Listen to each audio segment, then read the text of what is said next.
Hello friends, இன்றைக்கி நம்ம சூப்பரான சுவையான சன்னா கிரேவி எப்படி பண்ணுறதுன்னு பார்க்க போகிறோம். இது வந்து பூரி சப்பாத்தி கூடலாம் சாப்பிட சூப்பராக இருக்கும். வாங்க எப்படி பண்ணுறதுன்னு பார்க்கலாம். அடுப்பில் ஒரு பேன் வச்சுருக்கேன். அதில் 2 ஸ்பூன் எண்ணெய் ஊற்றிக்கோங்க. அடுத்து ஒரு சின்ன துண்டு பட்டை, ஒரு பிரியாணி இலை, கல்பாசி கொஞ்சமாக சேர்த்துருக்கேன். எல்லாமே நல்லா பொரிஞ்சு வாசனை வந்ததும் அதில் வந்து நம்ம கட் பண்ணி வச்சுருக்க வெங்காயத்தை சேர்த்துக்கலாம். நான் இன்றைக்கி 2 மீடியம் சைஸ் வெங்காயத்தை நீளமாக நறுக்கி சேர்த்துருக்கேன். வெங்காயம் எல்லாத்தையும் சேர்த்துட்டு நல்லா வந்து வதக்கிக்கோங்க. வெங்காயம் நல்லா கண்ணாடி பதம் ஆகிற அளவுக்கு நல்லா வந்து நம்ம வதக்கிடலாம்.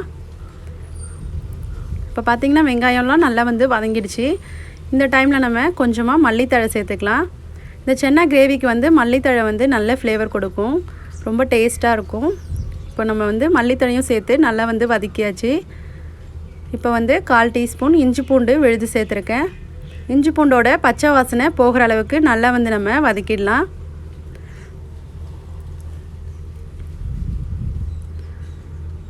இப்போது எல்லாத்தையும் நல்லா வந்து நம்ம வதக்கியாச்சு. இந்த டைமில் நம்ம தக்காளி சேர்த்துக்கலாம்.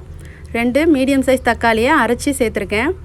சன்னா கிரேவிக்கு வந்து தக்காளி அரைச்சி சேர்க்கும் போது கிரேவி நல்லா டேஸ்ட்டாக சூப்பராக இருக்கும். இப்போது நல்லா வதங்கினதுக்கப்புறம் நம்ம மசாலாலாம் சேர்த்துக்கலாம். 1/4 டீஸ்பூன் மஞ்சள் தூள் சேர்த்துருக்கேன்.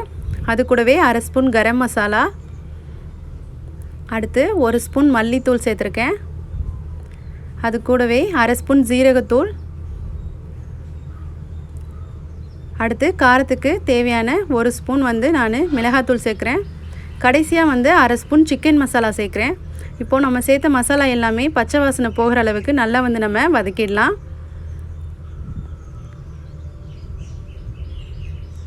இப்போ எல்லாத்தையும் வந்து நல்லா வந்து நம்ம வதக்கியாச்சு. இந்த டைமில் நம்ம சன்னாவை சேர்த்துக்கலாம். நான் இன்றைக்கி 2 மணி நேரத்துக்கு முன்னாடியே கொண்டக்கடலையை ஊற வச்சுட்டு அதுக்கப்புறம் வந்து கொஞ்சமாக உப்பு சேர்த்து நல்லா வந்து வேக வச்சு எடுத்து வச்சுருக்கேன். இப்போது கொண்டக்கடலை எல்லாத்தையும் சேர்த்துட்டு நல்லா வந்து நம்ம மசாலா கூட சேர்த்து வதக்கிடலாம்.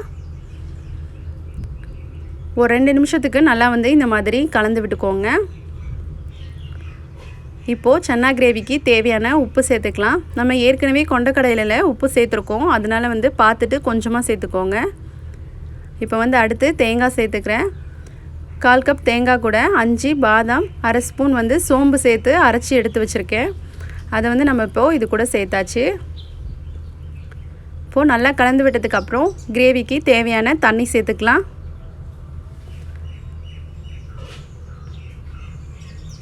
உங்களுக்கு எந்த அளவுக்கு கிரேவி வேணுமோ அந்தளவுக்கு வந்து நீங்கள் தண்ணி சேர்த்துக்கோங்க.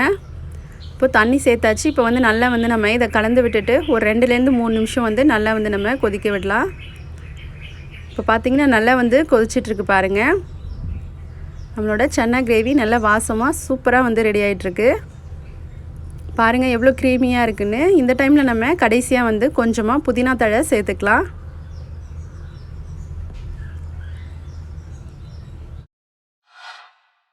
நல்லா வந்து கலந்து விட்டதுக்கப்புறம் நம்ம வந்து அடுப்பை வந்து நிறுத்திடலாம்.